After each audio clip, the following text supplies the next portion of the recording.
யாராவது Johnny Depp ஒரு வெள்ளை பொடி ஜாரை எடுத்துட்டு போறத பாத்திருக்கீங்களா? இல்லையா? ஆனா ஆம்பர் ஹெர்ட் அப்படி பார்த்தேன்னு சத்தியமா சொல்றா. அவங்க கோக்கை தான் அதான்னு தவறா நினைச்சிருப்பாங்க. சரி சரி, பைரேட்ஸ் ஆஃப் த கரிபியன் பாகம் 1 சொல்லாம பாகம் 2 எப்படி வந்ததுன்னு கேக்குறீங்களா? அதுதான் ரகசியம். நீங்க உங்க அடுத்த கட்டத்தை யார்கிட்டயும் சொல்லக்கூடாது. ஜானி டெப்னா அவர் என்ன பண்ணாலும் விட்டான். கதை ஆரம்பம். உலகத்திலேயே மோசமானவங்க யாருன்னா பிரிட்டிஷ் ராஜ்யம். உலகத்தையே கொள்ளையடிக்கிறதுக்கு பிரேக் எடுத்துட்டு 2 காதலர்களை கைது பண்றாங்க. Elizabeth Swan, will turner. Lord கட்லர் Beckett அந்த 2 காதலர்களையும் கைது பண்றாரு. ஏன்? ஒரு கடற்கொள்ளையனை விடுதலை பண்ண உதவி பண்ணாங்க. அந்த கடற்கொள்ளையன் யாருன்னா captain Jack Sparrow. Captain Jack ஸ்பாரோவா? ஆமா. முதல் படத்துல ஜாக் ஸ்பாரோவை விடுதலை பண்ண குற்றத்துல வில்லும் எலிசபெத்தும் சாவடைக்கு தண்டனை வாங்குறாங்க. அதே நேரத்துல கேப்டன் ஜாக் ஸ்பாரோ அவருடைய கப்பல்ல இருக்காரு. அதுதான் புகழ்பெற்ற பிளாக் பெர்ல். அட போங்கடா, கப்பல் குழுவினர் முன்னாடி ஒரு அற்புதமான சாவி படத்தை காட்டுறாரு பாருங்க. அட என்ன உற்சாகம்! ஜாக் ஸ்பாரோ சொல்றாரு வேற ஒரு இடத்துல இந்த சாவி தேவைன்னு. அட பேய், பெக்கெட் சொல்றாரு ஜாக் ஸ்பாரோவை பிடிச்சிட்டு அவன் கம்பாஸை கொண்டு வர சொல்றாரு. ஜாக்கோட கம்பாஸ்ல ஒரு மாயாஜாலம் இருக்கு. யாரு என்ன சொல்ல வைக்கிறாங்களோ அதுக்குத்தான் அந்த கம்பாசு காட்டும். கம்பாஸை கொண்டு வந்தா பெக்கெட் வில்லுக்கு மன்னிப்பு கொடுக்கிறேன்னு சொல்றாரு. ராஜா கிட்ட சில சிறப்பு சீட்டுகளையும் வில்லுக்கும் எலிசபெத்துக்கும் கொடுக்கிறாரு. பிளாக் பெர்ல் கப்பல்ல ரம் இல்லாததுக்கு ஜாக் சோகப்படுறாரு. ஏண்டா ரம் எப்பவும் இல்லாம போயிடுதுன்னு கேக்குறாரு. அந்த நேரத்துல ஒருத்தர் வருவாரு. பூட்ஸ்ட்ராப், வில் டர்னர் அப்பா. சாபம் கொண்டவன், எப்பவும் உயிருடன் இருக்கிறான். அருவருப்பான அசுரனா மாறிட்டான். டேவி ஜோன்ஸ்னு ஒரு பேய் கேப்டன் கிட்ட வேலை பண்றான் இவன். ஜாக் கிட்ட ஒரு கடன் இருக்குன்னு ஜாக்கு சொல்ல இவனை அனுப்புறான் டேவி ஜோன்ஸ். கடன் கொடுக்கலைன்னா கிராக்கனை அனுப்புவேன்னு மிரட்டறான். பூட்ஸ்ட்ராப் ஒரு கருப்பு புள்ளிய ஜாக் கிட்ட கொடுக்கிறான். அது கிராக்கனை ஜாக் கிட்ட அனுப்புறதுக்கு காரணமா இருக்கும். அடேங்கப்பா, ஜாக் சரியாய் பதற ஆரம்பிச்சிட்டாரு. சரிதான், எல்லாருக்கும் சாவணும்னு ஆசை இல்ல. அவன் புள்ளிகளை எல்லாம் உடனே எழுப்பி கப்பலை கரைக்கு கடலுக்கு வெளியே ஓட்டுன்னு கட்டளையிட்டான். அதே சமயம் ஜாக்கோட டொப்பி கப்பல்ல இருந்து கடலுக்குள்ள விழுந்து சில மீனவன்ட்ட கிடைச்சுது. அவங்க விளையாடிட்டு இருந்தாங்க. ஆனா இவங்க எல்லாம் சாதாரண கேரக்டர்ஸ் தான். ஒரு கொள்ளை கொல்லப்பட்டாங்க. வில் ஜாக்கை தேடி துறைமுகத்துக்கு போனான். ஒருத்தன் கருப்பு முத்து கப்பல் ஒரு தீவுல கரை ஒருத்தி இருக்குன்னு காட்டினான். வில் போனான். ஆனா கப்பல்ல யாருமே இல்ல. வில் தீவுக்குள்ள போனான். அங்க உடனே அவனை காட்டுமிராண்டிகள் தாக்கி அவங்க கிராமத்துக்கு அழைச்சிட்டு போனாங்க. போர் மறுபடியும் தொடங்குச்சு. காட்டுமிராண்டிகள் வில்ல அவங்க தலைவனிடம் கொண்டு போனாங்க. அது ஜாக். எப்படி இது நடந்ததுன்னு பார்த்தா வில் ஜாக்கோட கம்பாஸ் தான் வேணும்னு சொன்னான். ஆனா ஜாக் வேற ஒரு சங்கடத்துல இருக்கான். அந்த காட்டுமிராண்டிகள் அவங்க தலைவனையே சாப்பிட்டுட்டாங்க. ஜாக்குக்கு உயிருக்கே ஆபத்து. அதே சமயம் எலிசபெத்தோட அப்பா ஒரு சக்தி வாய்ந்த அரசர். எலிசபெத் விடுதலை பண்ணிட்டாரு. ஆனா துறைமுகத்துல போறப்போ பெக்கெட் படையிலிருந்து காவல்காரங்க காத்திருந்தாங்க. அட போங்கடா, காரை திறந்தாங்க. எலிசபெத் இல்ல. எங்கேன்னா பெக்கெட் வீட்ல துப்பாக்கி முன்னாடி வச்சு ராஜா கடிதத்துல சைன் பண்ண வச்சிருக்கா. அட என்ன ஹீரோயிசம்! பெக்கெட் சைன் பண்ணான். ஆனா பயந்த மாதிரி இல்ல. சும்மா ஒரு வில்லன் மாதிரி சிரிச்சு ஜாக்கிட்ட இருக்க கம்பாசு எனக்கு வேணும்னு கேட்டான். அப்படியே கொலைவெறியோட. சரி, ஜாக் எங்கேன்னா அந்த பக்கத்துல கொடூரமான காட்டு மனுஷங்க நெருப்பு பிடிச்சு ஜாக்கை வாட்ட ரெடி பண்ணிட்டாங்க. அட கடவுளே, ஜாக்கு சீக்கிரம் புத்திசாலித்தனம் பண்ணாதான் பிழைப்பான். இல்லன்னா 3 கோர்ஸ் சாப்பாடு ஆயிடுவான். வில்லும் பிளாக் பெர்ல் டீமும் கூண்டில தொங்கிக்கிட்டு கடற்கரையில இருக்க செடிகளை பிடிக்க முயற்சி பண்ணாங்க. பலமுறை முயற்சி பண்ணிட்டு கடைசியா செடிகளை பிடிச்சு ஏறினாங்க. அடுத்த கூண்டில இருந்தவங்க பொறி பாம்பு பிடிச்சிட்டாங்க. ஆமா, பாம்பு. விழுந்து சாகும் போது காட்டு மனுஷன் ஒருத்தன் பார்த்து சத்தம் போட்டு மத்தவங்களுக்கு சொல்லிட்டு ஜாக்கை பார்பிக்யூ பண்றத நிறுத்தினான். அடடா, என்ன டிராமாலோட கதைடா! காட்டுமிராண்டிகள் போனதும் ஜாக் குதிச்சு தீயிலிருந்து தப்பிச்சுட்டான். ஆண்கள் மேலே ஏறினாங்க. அந்த கூண்டு காட்டுமிராண்டிகளிடமிருந்து சுருண்டு போச்சு. ஆறுக்குள்ள தப்பிச்சாங்க. காட்டுமிராண்டிகள் விட்ட அம்புகளிலிருந்து ஒதுங்கி. அப்போ ஜாக் அந்த கம்பத்தை பயன்படுத்தி ஒரு கோளாறு நடந்தாச்சு. ஒரு கூண்டுல இருந்து மறுபக்கம் குதிச்சுட்டான். நிறைய பாலங்கள் இருந்ததால சரியா நல்லா நிச்சயமா தப்பிச்சுட்டான். அவனும் கப்பல்காரங்களும் கருப்பு முத்து கப்பலுக்கு ஓடினாங்க. எல்லா காட்டுமிராண்டிகளும் அவங்களை விரட்டிட்டு வந்தாங்க. அப்படியே ஒரு மீன் பிறந்தது. சந்தோஷமா எல்லாரும் தப்பிச்சாங்க. எல்லாரும் சும்மா இருந்தப்ப ஜாக் கிப்ஸ் கிட்ட படகு ஓட்டுன்னு சொன்னான். ஆனா கடலுக்கு போகாதேன்னு சொன்னான். அந்த பழுது பத்தி அவனுக்கு இன்னும் சந்தேகம் இருந்தது. வில் எலிசபெத் ரட்சிக்க கம்பாசு தேவைன்னு சொன்னான். வில் சாவி கிடைச்சா கம்பாசு கொடுக்கிறேன்னு ஜாக் சம்மதிச்சான். அப்புறம் ஆற்று மேலே டியாடால்மா வீட்டுக்கு போனாங்க. அந்த மந்திர பெண் டியாடால்மா ஆம்பர் ஹர்ட் பேய் கதாபாத்திரம் போலவே இருந்தாங்க. அங்க சாவி எதுக்குன்னு தெரிஞ்சிச்சு. ஒரு பெட்டியில டேவி ஜோன்ஸோட இதயம் இருக்கு. அந்த டேவி ஜோன்ஸ்னா ஜாக் ஸ்பேரோவை தேடி அலைஞ்சவன். ஜாக் அந்த பெட்டியை வச்சு டேவி ஜோன்ஸுக்கு கடன் கொடுக்காம விட பாக்குறான். ஆனா சாவி எப்பவும் டேவி ஜோன்ஸ் கிட்ட தான் இருக்கு. அது மட்டுமில்லாம ஜாக் அந்த காந்த ஊசியால சாவியை கண்டுபிடிக்க முடியாதுன்னு தெரிய வந்தாச்சு. ஏன்னா அவனுக்குள்ளேயே என்ன வேணும்னு தெரியல. தெயோடால்மா ஜாக்கோட கையில இருக்கிற கருப்பு புள்ளியை பார்த்தா. டேவி ஜோன்ஸ் 10 வருஷத்துக்கு ஒரு தடவை மட்டும்தான் நிலத்துல கால் வைப்பான்னு சொல்றா. அப்படின்னா நிலம்தான் ஜாக்குக்கு பாதுகாப்பான இடம். அப்புறம் அவன் கையில ஒரு ஜாடி கொடுக்கறா. கோகோ இன்னு நினைச்சுக்காதீங்க, மண்ணு ஜாடி. ஜானி டெப்போட முன்னாள் மனைவி கூட சந்தேகப்படலாம். அப்புறம் எல்லாரும் ஃப்ளையிங் டச்சுமேன் கப்பலை தேடி போறாங்க. அது டேவி ஜோன்ஸோட கப்பல். வில்லியம் கப்பல்ல போய் சாவி தேடுறான். அங்க கடற்கொள்ளைக்காரங்க காணும்போது இது உண்மையான ஃப்ளையிங் டச்சுமேன் இல்லைன்னு தெரிய வரும். உண்மையான ஃப்ளையிங் டச்சுமேன் வேற இருக்கு.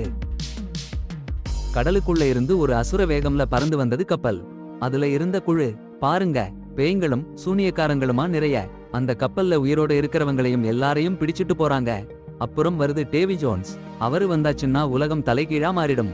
அவரு அந்த மனுஷங்க கிட்ட கேக்குறாரு, சாவீங்களா இல்ல எனக்கு வேலை பண்ணுவீங்களா? சில பேர் சாக சம்மதிச்சாங்க.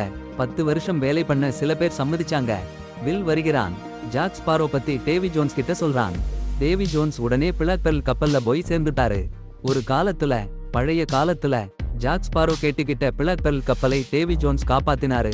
அதனால 100 வருஷம் வேலை பண்றேன்னு ஜாக் சொன்னாரு. ஆனா அந்த கடன் கொடுத்தே இல்ல. இப்ப டேவி ஜோன்ஸ் 3 நாள்ல 100 மனுஷங்க வேணும்னு சொல்றாரு. இல்லன்னா ஜாக் கிடைக்காதுன்னு சொல்றாரு. வில்லையும் டேவி ஜோன்ஸ் கூட கொண்டு போயிட்டாரு. சரி, ஜாக் அவரு டீமு கூட டாட்டூகா கடற்கொள்ளைக்கார பட்டணத்துக்கு போறாங்க. அங்க நிறைய மனுஷங்களை எடுத்துட்டு போறாங்க. அவங்க கூட ஒருத்தர் ஜேம்ஸ் நாரிங்டன். James captain. ஆனா வேலையில இருந்து ஒருத்தரை பிடிக்க முடியாம தூக்கிட்டாங்க. இப்போ சோர்ந்து போய் பாதி நேரம் குடிச்சு பாதி நேரம் கடுப்புல இருக்கிற ஒரு பேசன். அதுதான் சிறந்த காட்சி. ஜாக் ரொம்ப துணிச்சலா ஓட முயற்சி பண்றான். ஆனா ஜேம்ஸ் அடிக்கிறான். ஒரு பெரிய கலவரம். எல்லாரும் ஜேம்ஸ களிமண்ணுல தள்ளிட்டாங்க. அப்போதான் எலிசபெத் வர்றா. சின்ன ஹிஸ்டரி. வில் ஜாக்குன்னா சாகசத்துக்கு முன்னாடி ஜேம்ஸ்க்கு நிச்சயதார்த்தமாகி இருந்தா. பூட்ஸ்டிராப் அதிர்ச்சியா தன் மகன் வில் இருக்கிறத பார்க்கிறான்.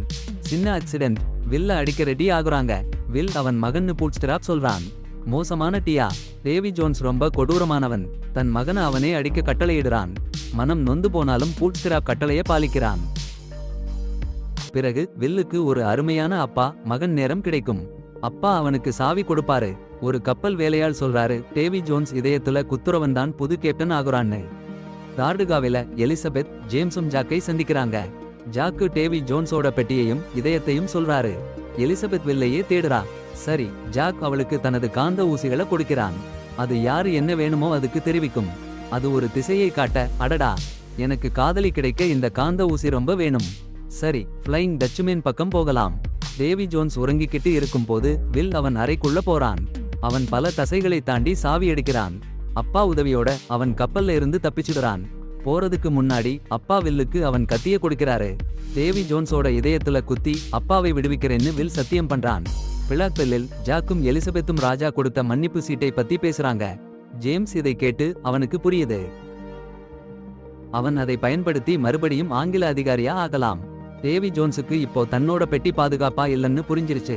சோ அவன் படையை ஸ்லா குரூசிஸ் நோக்கி போக சொல்றான். அங்கதான் பிளாக் பெர்ல அந்த பெட்டி வச்சிருக்காங்க. ஜாக் எலிசபெத்தை ஈர்க்க முயற்சி பண்றான். ஆனா எலிசபெத் அவனோட சூதுக்கு கட்டுப்படல. அவ சொல்றா, நீ முயற்சி பண்ணா நல்லவனா மாறலாம்னு. இறுதியா அவங்க ஸ்லா குரூசிஸ் போய் கரையேறுறாங்க. எலிசபெத் கம்பாஸ் பார்த்து வழிகாட்ட ஒரு இடத்துல குழி தோண்டுறாங்க. டேவி ஜோன்ஸும் அங்க வந்துருவான். ஆனா அவனால நிலத்துல கால் வைக்க முடியாது. சோ அவன் படையை அனுப்புறான். ஜாக், ஜேம்ஸ், எலிசபெத் தோண்டி ஒரு அளவுக்கு அதிகமான பெரிய பெட்டியை கண்டுபிடிக்கிறாங்க. அதுல நிறைய கடிதங்கள். அதுக்குள்ள ஒரு சின்ன பெட்டி. அப்போதான் டேவி ஜோன்ஸோட இதயம் அடிக்கிற சத்தம் கேக்குது. அப்பத்தான் வில் வந்து எலிசபெத்தை முத்தம் கொடுக்கிறான். ஜாக், ஜேம்ஸ் 2 பேரும் கடுப்பா பார்க்கறாங்க. வில் டேவி ஜோன்ஸோட இதயத்தை குத்த சாவி எடுக்கிறான். ஆனா ஜாக் அவனை நிறுத்துறான். ஜாக் அந்த இதயத்தை பயன்படுத்தி பிளாக்மெயில் பண்ண வேணும். டேவி ஜோன்ஸ் அவன் பாதுகாப்பை உறுதி செய்யணும்னு ஆசைப்படுறான். ஜேம்ஸும் அதே. ஜேம்ஸ் அந்த இதயத்தை லார்ட் பெக்கெட் கிட்ட கொடுத்து பிரிட்டிஷ் அதிகாரியா மறுபடியும் வரணும்னு நினைக்கிறான். எல்லாருக்கும் அந்த பெட்டியில வெவ்வேறு திட்டங்கள்.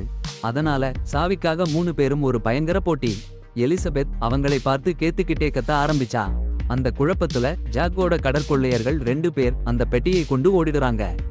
அதே சமயம் டேவி ஜோன்ஸோட யாரெல்லாமோ கரையில வந்து பெட்டியை பிடிக்க பார்க்கறாங்க. ஜாக், ஜேம்ஸ், வில் 3 பேரும் கோபுரத்துல, சுவர்கள்ல, ஒரு சக்கரத்துக்குள்ள எல்லா இடத்துலயும் போராடுறாங்க. அந்த போராட்டம் ஒரே மாதிரியா திரும்ப திரும்ப வந்தாலும் முக்கியமான விஷயம் என்னன்னா 3 பேரும் எல்லா இடத்திலையும் சண்டை போட்டு அந்த சாவி ஒருத்தர் கையில இருந்து இன்னொருத்தர் கைக்கு போகுது. கடைசில ஜாக்குக்கு சாவி கிடைக்குது. அதே சமயம் எலிசபெத் பெட்டியை எடுத்துட்டு ஓடுற கடற்கொள்ளையர்களை விரட்டிட்டு இருக்கா. ஆனா டேவி ஜோன்ஸோட யாரெல்லாமோ அவங்கள விரட்டிட்டு வந்துடுறாங்க. இந்த குழப்பத்தை பயன்படுத்தி ஜாக் அந்த பெட்டியை திறக்கிறான். அதுல இருக்குது டேவி ஜோன்ஸோட இதயம்.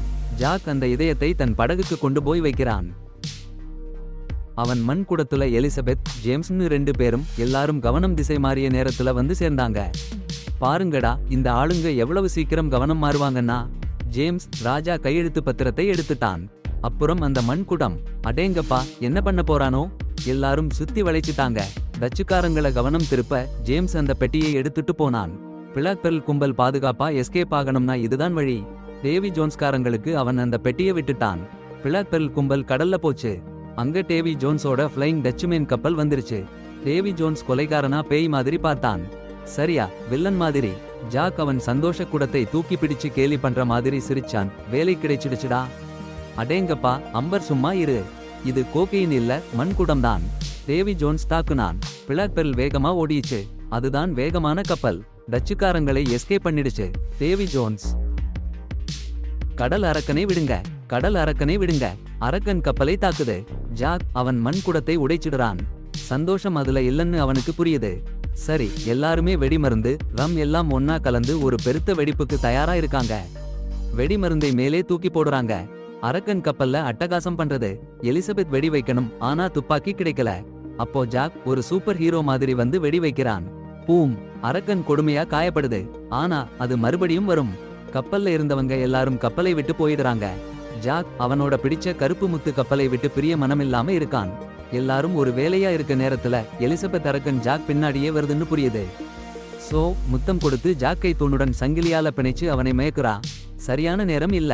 ஆனா ஜாக் கோவப்படல, சிரிக்கிறான். எலிசபெத் அவனை அங்கே விட்டுட்டு போயிடுறா. ஜானி டெப்போட கல்யாணத்தையும் போலத்தான். ஜாக் தப்பிச்சிடுறான். அவனே. ஆனா அப்போதுதான் கிராகன் வந்துடுச்சு. ஜாக் ஒரு சிங்கம் மாதிரி எதிர்த்து போராடினான். நான் பார்த்ததுலேயே சிறந்த கடற்கொள்ளையன் அவன். ஒரு தூரத்துல இருந்து மீதி இருந்த கப்பல் சாரிகள் பார்த்துட்டு இருந்தாங்க. கிராகன் பிளாக் பெர்லை கீழே இழுக்குது. டேவி ஜோன்ஸ் பார்த்துட்டு இருந்தான்.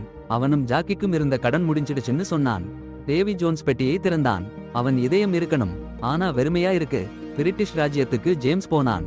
லார்டு பெக்கெட் கிட்ட ராஜா கொடுத்த மன்னிப்பு சீட்டை கொடுத்தான். சரி, இன்னொன்னு கொடுத்தான். ராஜ்யத்திலேயே சிறந்த கஞ்சா. என்ன கஞ்சான்னு பார்த்தா டேவி ஜோன்ஸ் இதயம். ஒண்ணுமில்ல.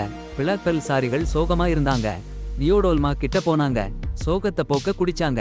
ஜாக்கோட நினைவுக்கு டியோடோல்மா ஒரு வாய்ப்பு கொடுத்தா. ஜாக்கை திரும்ப வாங்கலாம். நல்ல கப்பத்தான் வேணும்னு சொன்னா. அவங்க சொன்ன கப்பத்தான் ஹெக்டர் பார்போசா. முதல் பாகத்துல வந்த வில்லன். அப்படித்தான் இந்த கடல் யுத்தம்.